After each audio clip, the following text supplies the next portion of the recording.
The door to the alien bar opened with a slow creak. James stepped inside, boots heavy with dust from a long journey across dead stars. He was tired, not just in body but deep in his soul. He had flown too far, fought too many wars, and lost too many people. Now he only wanted silence, maybe a cold drink to forget the pain. The bar was strange, unlike anything on Earth. The walls were alive with soft glowing patterns that moved like rivers. The air smelled sweet but also sharp, like flowers and fire mixed together.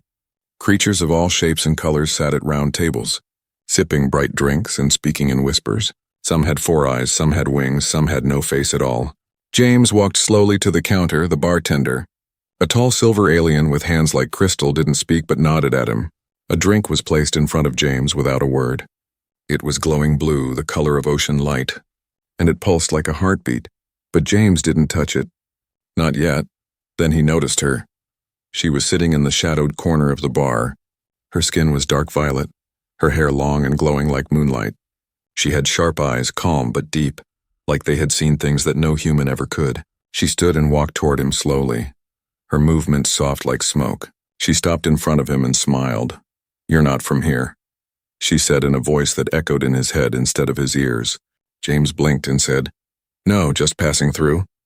She looked at the glowing drink in front of him. "That's not for humans," she said. "1 sip, and you'll never be human again." James laughed nervously. "That a threat or a promise?" She didn't smile this time. "It's a truth," she said. "That drink is from the mind worlds. It opens you, changes you. Forever." He looked at the glass again. The glow pulled at him like it knew his pain, like it wanted to fix something broken inside him. He had felt lost for years, like he didn't belong anywhere. Not even on Earth, maybe. Maybe this was his chance to become something else, something more. "What's your name?" he asked her, Sally. She said, her voice soft like wind in the dark. "What happens if I drink it?" "You'll see," she said, "or you won't, depending on what's already broken inside you." James thought of the war, the fire, the silence of space, the names of friends he could no longer remember. He thought of all the stars he flew past, searching for meaning, finding only dust. He picked up the glass. It was warm. He looked at Sally one last time. She whispered again, "1 sip and you'll never be human again." He smiled slowly. "Maybe that's exactly what I need," he said. And then he drank. The liquid slid down his throat like melted light. It burned, but not like fire, more like truth. His chest tightened and his heart skipped once, twice, then beat louder than before. Colors exploded behind his eyes. The bar vanished, or maybe changed. He could feel every creature in the room, not just see them, but feel them. He knew who was sad, who was angry, who was hiding something. He dropped the glass, but it floated in the air instead of falling. His hands glowed, his veins filled with light. He opened his mouth to speak, but the words came from his mind instead. What is happening to me?" Sally stepped closer. "You're connecting," she said. "The drink unlocked your mind." "I can feel everything," James whispered. "Everyone." "Yes," she said. "Now you are part of the deep network, the galactic mind. The song between stars." James fell to his knees, overwhelmed by the flood of thoughts, feelings, and colors rushing through him. Sally knelt beside him, her hand touching his shoulder gently. "You'll learn to swim in it," she said. "But for now, just breathe." He closed his eyes. The world inside him was huge and loud and beautiful. He wasn't alone anymore. He wasn't just human anymore, but deep inside, something darker began to whisper. A voice not from the bar, not from Sally, but from far away. A voice that said, "They will come for you." James opened his eyes. The glow in his body faded just a little. He looked at Sally, and for the first time he was afraid. "What did I just become?" he asked. She looked at him with sad eyes. "Something Earth will never accept," she said behind them. The lights in the bar flickered, and somewhere above the planet, a ship changed course, heading straight for him. James stood outside the alien bar. The stars above him shimmered like frozen fire. But now they felt closer than ever, almost alive. He touched his head slowly, feeling the soft throb behind his eyes. The voices, they were still there. Whispers, thoughts, memories that were not his own. They were everywhere, like a storm that spoke in 10,000 languages. Yet he understood all of them somehow. A small creature passed by. 3 legs, a round head and glowing orange skin. James didn't speak, but he heard it clearly. The little creature was afraid, not of him, but of something that hunted in the shadows. He turned quickly, breathing heavy, his heart beat like a drum. "I'm not going crazy," he whispered. "This is real," a voice answered, but not with sound. "Yes." "It is real." He spun around. Saley was there again, calm as the wind. "You said this would change me," James said, voice shaking. "But you didn't say it would feel like this, I told you," she replied gently. "You're no longer only human, you are connected now." "Connected to what?" Saley looked up at the sky. "To everyone," she said. "To every living thing that has touched the deep network." James closed his eyes. He could feel something moving inside his chest, not pain, not sickness, but power, something alive and watching. He could feel the emotions of people walking nearby. A lonely merchant, a sad child, a pair of alien lovers arguing in silence. Their feelings brushed against him like wind through trees. "It's too much," he said, falling to one knee. "How do you live with this?" "I was born in it," Saley replied. "But you were human yesterday, so your mind must grow quickly or break." James looked at her, fear swimming in his eyes. "Break?" "Yes," she nodded slowly. "Many who take the sip don't survive the noise." He touched the ground and it felt like it was breathing. Even the dirt whispered thoughts, faint echoes of footsteps and silent promises. He could hear the history of the stones. He could feel time. "I'm not ready for this," he said quietly. "I just wanted peace, a break, not this." Saley knelt in front of him. "You didn't drink it for fun," she said. "You drank it because something inside you was already breaking." He looked away, unable to speak. She was right. He had lost too much, felt empty for too long. Maybe he had been searching for this, even if he didn't know it. "You're not dying," Saley added. "But you are becoming..." "Becoming what?" he asked. Saley didn't answer right away. She stood up, stretched out her hand. James took it slowly. They walked down a narrow path behind the bar. Tall plants moved aside without touch, sensing Saley's presence. The forest opened to reveal a quiet lake that glowed faintly. The water hummed, not with sound, but with memory. "This is the listening pool," Saley said. "It will help calm the voices." James stepped forward, knelt beside the water, and touched it. Ripples moved across the surface, and then a shock, he gasped. Visions filled his mind. Flashes of alien cities, wars, stars exploding, babies crying, lovers kissing under moons. Too many emotions, too fast. He fell back, breathing hard, but this time, something changed. The voices softened. They were still there, but no longer screaming. More like 1,000 soft hands resting on his shoulders. They felt warm, not heavy. "You hear them now," Saley said. "But they no longer control you." James nodded slowly. He wasn't free, but he was floating, not drowning. "Why me?" he asked again. "Why give this to a broken pilot from Earth?" Saley sat beside him, watching the stars reflect on the water. "There is something in humans," she said softly. "A light that burns even after everything is gone." "Hope?" She smiled. "Maybe." Then she added, "Or maybe pain." James looked at her closely. "You've lost someone too," he said. Saley's face froze, and for a moment her glow dimmed. "Yes," she whispered. "A long time ago." They sat in silence for a while, letting the lake sing its quiet songs. Then James stood up. He was still scared, still unsure, but he wasn't lost anymore. "I don't want to run," he said. "If I'm changing, then I want to know what I'm becoming." Saley looked at him with deep eyes. "Then you must learn to control it before others find you," she said. James frowned. "Others? There are those who fear the deep network," she said, "and those who would use it. Now that you are part of it, they will come." "Come for what?" "To stop you, or worse, to turn you into a weapon." James stared into the stars. Somewhere, deep in space, something stirred. He could feel it, like a shadow behind the sun, something hunting. "Something cold," he whispered. "They know I took the sip." Saley nodded slowly. "And they're already coming." James sat near the glowing lake long after Saley had gone. The stars above shimmered, but now he could feel them too. They weren't just lights anymore, they were voices, thoughts, dreams. He felt like a window had opened inside his chest, and through that window the whole galaxy was watching him. His hands trembled, not from fear but from something deeper. His body felt strange. The more he focused on it, the more he noticed things changing.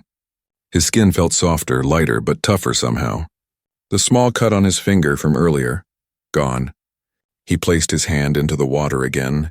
Instead of a ripple, the water pushed back like it knew him. James stood, his body moving with more ease than ever. But as he took a step forward, the ground below responded. It hummed slightly, and the plants nearby turned toward him like flowers turning to the sun. He froze, breathing hard. "This isn't normal," he whispered. But his voice echoed with a strange softness. It didn't sound like his voice anymore. It was deeper, smoother, not robotic, but evolved. Suddenly, a flash of memory rushed into his head. But it wasn't his own. He saw a battle on a red planet. Creatures screaming. Explosions tearing the sky. He blinked and it vanished. Then another. An alien mother holding her child near a glowing mountain. Then another. Sally standing over a grave, her eyes full of blue fire. James clutched his head, falling to his knees. "What's happening to me?" A voice inside him whispered, "You are sinking." He didn't know who said it. Maybe his own mind. Maybe the deep network. Either way, it was too late to stop it. Suddenly his arms glowed, veins lighting up with silver light, pulsing with energy. He gasped as his spine stretched slightly. His back cracked, but there was no pain.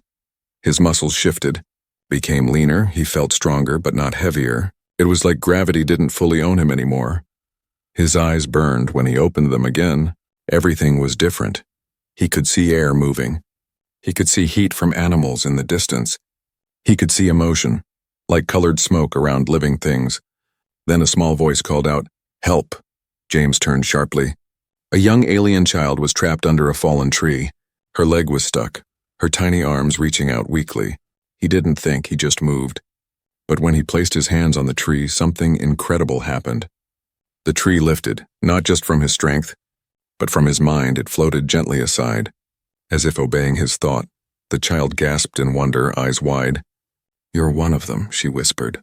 "A listener?" James looked down at his hands. "What have I become?" he murmured.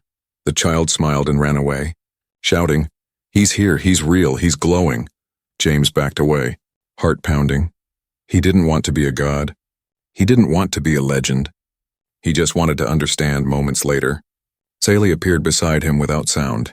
She had felt the shift. "You're changing faster than I thought," she said. "And it's not just the drink, James, it's you." James turned to her. "I can lift things with my mind, I can hear thoughts. I can feel people's pain," he said. "And I don't even know who I am anymore." Sally nodded slowly. "You were already breaking, James. The sip only opened what was hidden." He looked at her, his eyes now glowing faintly like hers. "Can I go back?"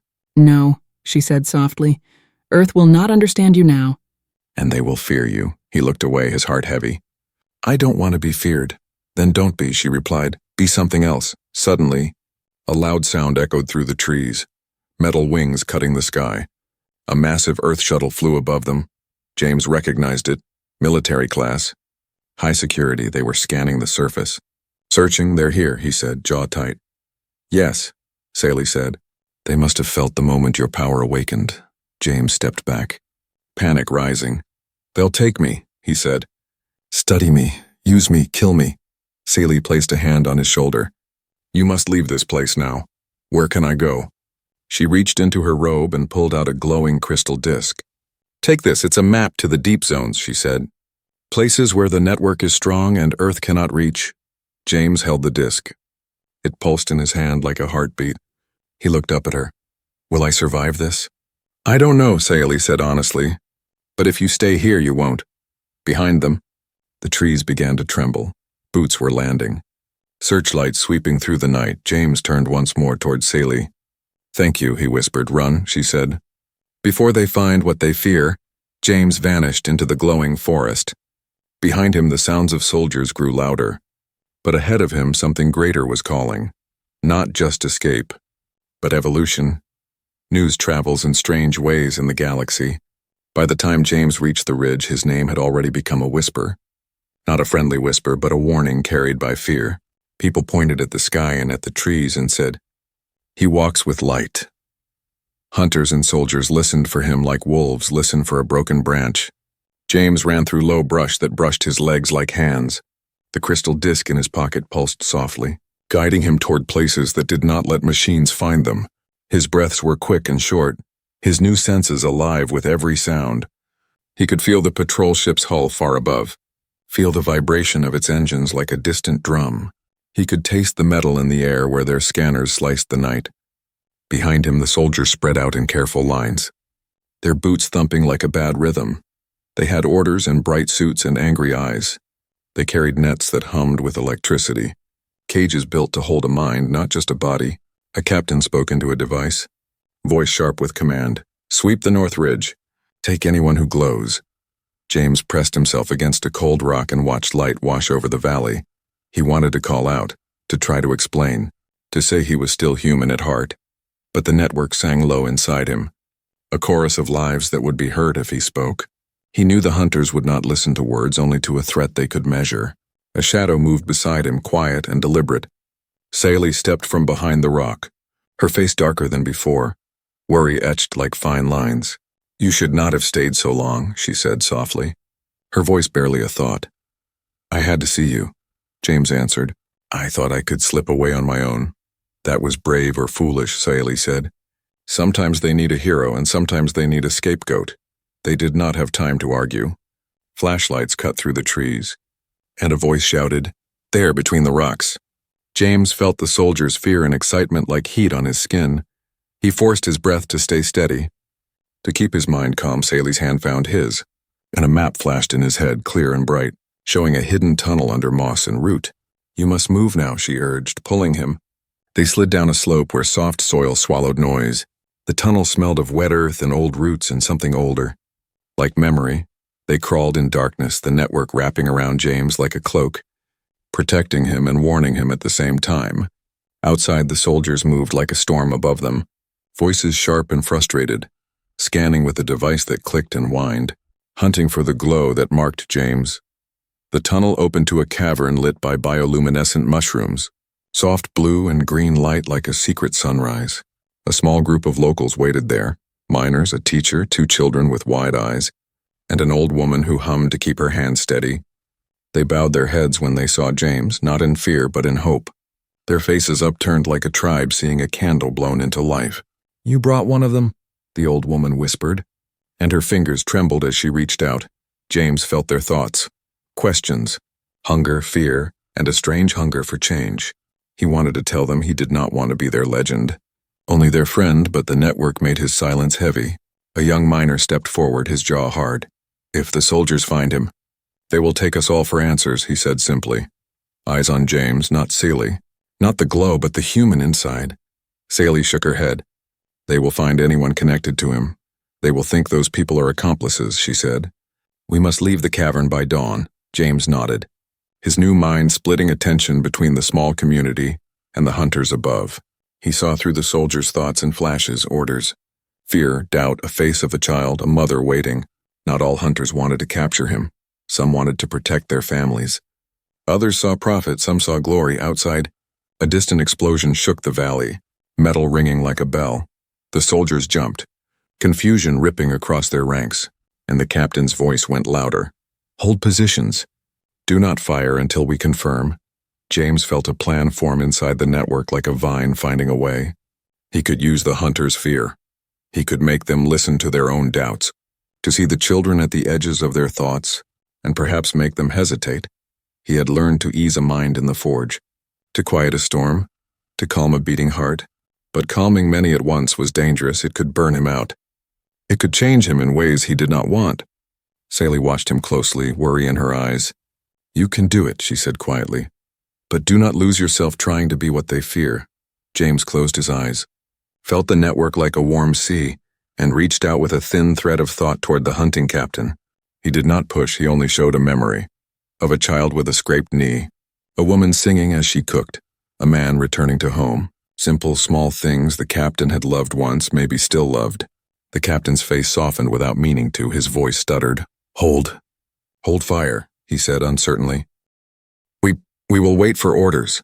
A ripple went through the hunters, confusion spreading like fog, and a muttering of disappointment and relief mixed together.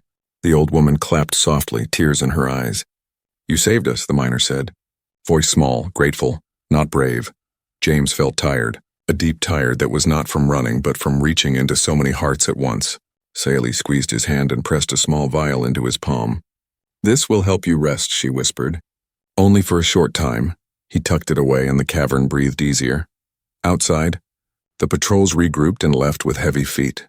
Their bright suits dim under the stars. James watched them go, a strange mix of relief and dread filling him. "You changed their minds," the old woman said. Or touched something in them. James looked at Sayali, at the faces around him, at the children, the miner, the old woman humming a song of hope. He felt the network singing softly now, not a storm but a chorus joining into a single note. He did not know if he had done right, if he had become savior or thief of free will. Sayali's fingers found his again. "They know what you did," she said quietly. "And now they will remember your face," James swallowed. And in the dark of the cavern he understood the truth. He was no longer alone in himself, but he was not safe. And the galaxy had learned his name. Outside, a starship's light blinked, slow and steady, like a watchful eye, and somewhere far away, orders were being written that would one day reach this hidden cave, changing everything they thought they knew about being human, about power and about fear. James stood at the edge of the crater. It wasn't on any map, and the ground around it shimmered like heat waves. The crystal disk in his hand blinked once, then stopped. "This is the place," Sayali said softly, stepping beside him. Her voice was calm, but her eyes held old fear. "The Mind Forge," she whispered. "Few enter.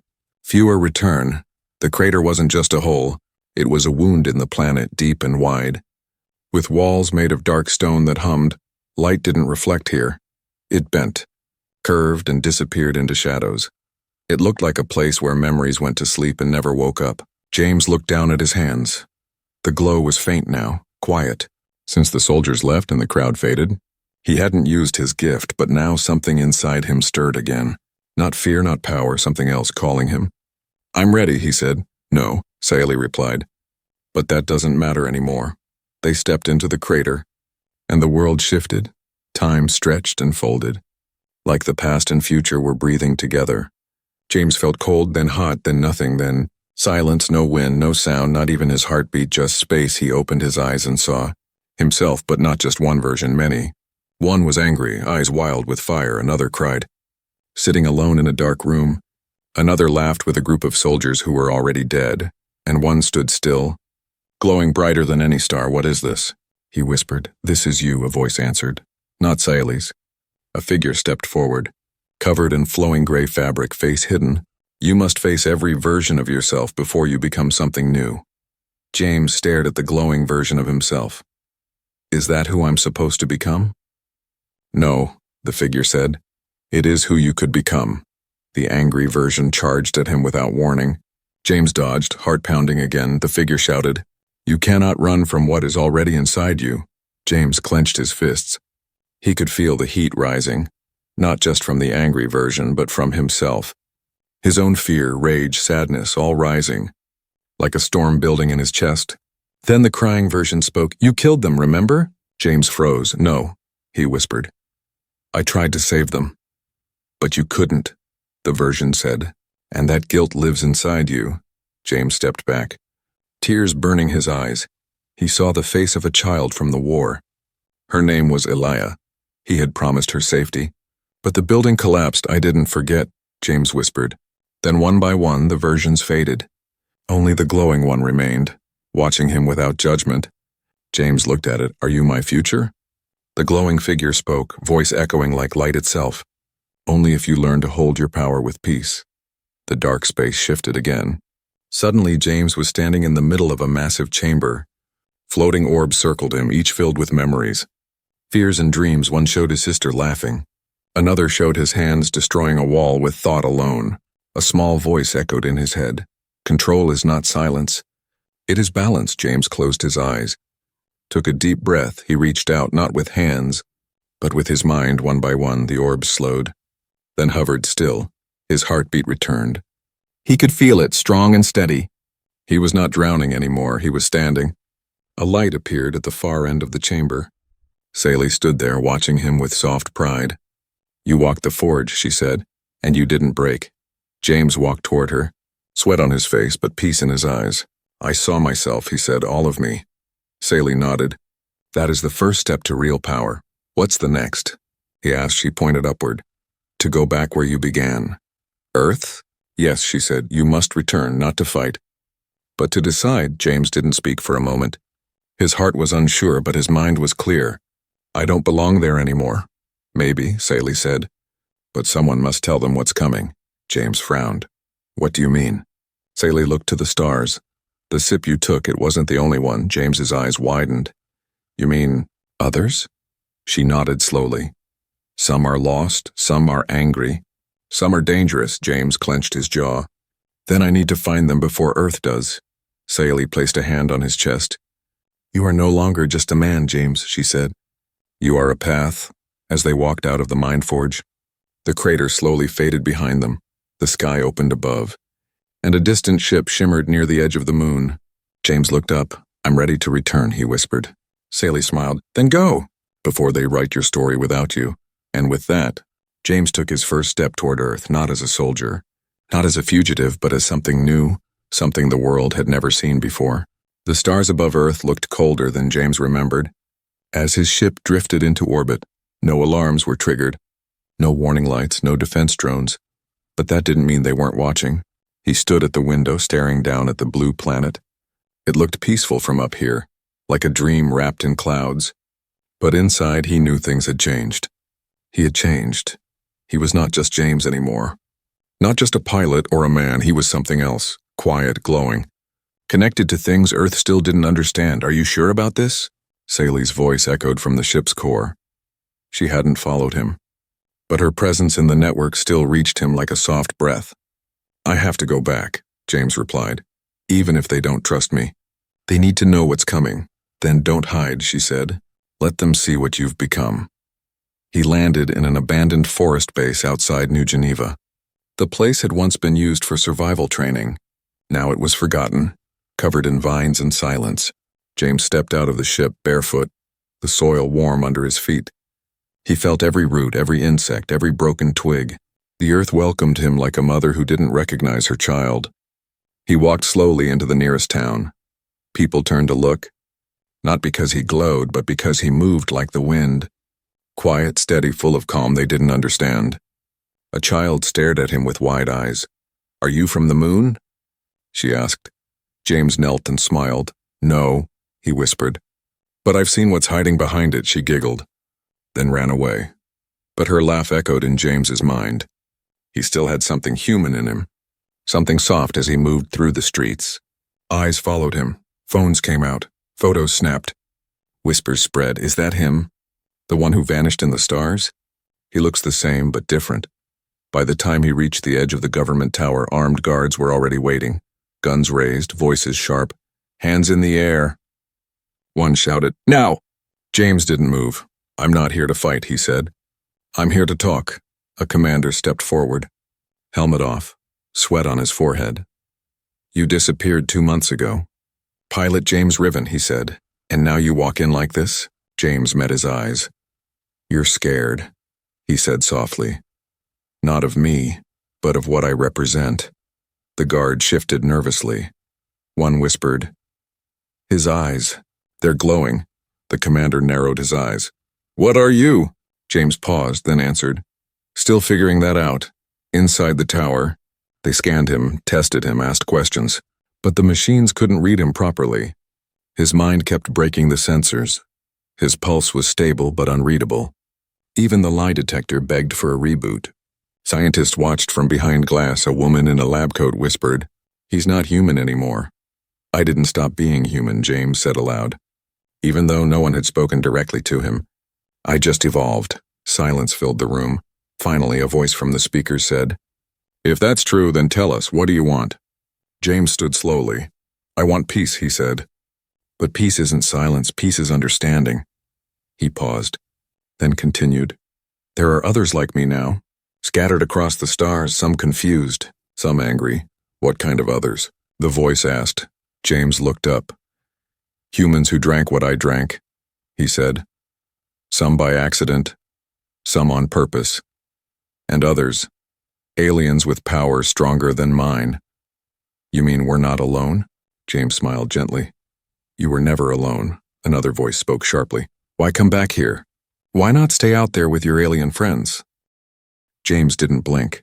Because Earth is my beginning, he said. and no one should fear what they don't understand. He reached into his pocket and placed a small silver orb on the table. It pulsed softly like a heartbeat. "This is a piece of the deep network," he said. "It doesn't control, it listens." He looked at them. "You can choose to be part of something greater, or to be left behind." A long silence followed. Then the commander stepped into the room. Walked up to him. He looked tired, old even, like war had lived in his bones too long. "My daughter had dreams about a glowing man," he said. "She called him kind." James looked into his eyes. "I'm not a god," he said. "I'm just a man who saw too much and changed too fast." The commander nodded once. "Then tell the world," he said, "before someone else does." That night, every screen on Earth flickered to life, and James stood before the planet, not with weapons, not with pride, but with truth. "I was one of you," he said, "and I still am. I drank something not meant for humans, and it changed me. But change isn't the end." He took a breath. "It's a door." He stepped back, and the broadcast ended. Some cheered, some cried. Some turned off the screen in fear, but no one ignored it. The next morning, a boy drew glowing eyes on the sidewalk with chalk. A woman planted flowers shaped like the deep network symbol. And in the sky, another ship appeared. Watching, listening, James looked up. "I came back," he whispered. "But I won't be the only one." The world did not change overnight, but it changed the moment James spoke. His message rippled across Earth like soft thunder. It reached cities, farms, towers, and deserts. Some people smiled with hope, others whispered in fear, but everyone remembered his glowing eyes and the way he said, "It's a door." Days passed, then weeks. James stayed in the forest base, hidden but not hiding. Scientists came, not with weapons but with questions. Children came too, leaving drawings of stars and strange flowers at the gate. James welcomed them. He spoke gently, never forcing, never demanding. He showed what he could do, lifting stones with thought, calming wild animals, hearing emotions like music. But the real miracle wasn't his power. It was the way he listened one morning. A strange ship landed near the base. Its shape was smooth. Like a silver teardrop, it carried no flags, no weapons, only light. From it stepped three beings, tall, elegant, with shimmering skin like water. They bowed to James. "You are the first human listener," the tallest one said. James bowed back. "I'm just the first to survive it," he replied. The alien nodded. "Then you must come with us." James turned to Earth's leaders, who had gathered to watch. They had voted not to stop him. Too many people now believed in him. Too many wanted to see what else was out there. A general stepped forward and asked, "Where are you going?" James looked up at the stars. "To find the others who drank the sip," he said. "Some are lost, some are dangerous. Will you come back?" The general asked. James smiled faintly. "Not as who I am now," he said, "but maybe as something better." He turned to the small orb he had left in the lab, a piece of the deep network. It pulsed brighter, sensing his thoughts with one touch. He connected it to Earth now. They could listen too. Not to control, but to understand. He boarded the alien ship. The engines whispered instead of roaring, and within seconds he was gone, across the galaxy. Things were already shifting. Planets long divided by war had paused. Some to argue, some to think, some to dream, because they had seen a human who changed without violence. A human who glowed but didn't conquer. In hidden corners of space, others had taken the sip. A woman on Mars who vanished after drinking a drop from a crashed alien pod. A boy on a mining moon who began hearing the thoughts of dying machines. A thief who ran from the network's voice until it made him cry. And far beyond them, something darker, something twisted. Someone who took the sip and broke under its truth. James searched for them one by one. Sometimes he found them in caves, or at the edge of death. Sometimes he was too late. But sometimes he saved them. He didn't heal with powers. He healed by sharing silence. By reminding them they were not alone. The galaxy began to call him the Listener, a name both feared and loved, for he could walk into a war and make guns lower without a word. He could touch the ground and know who had died there. He could see a child and feel their dreams before they were spoken. But even he was not perfect. The sip had given him much, but taken too.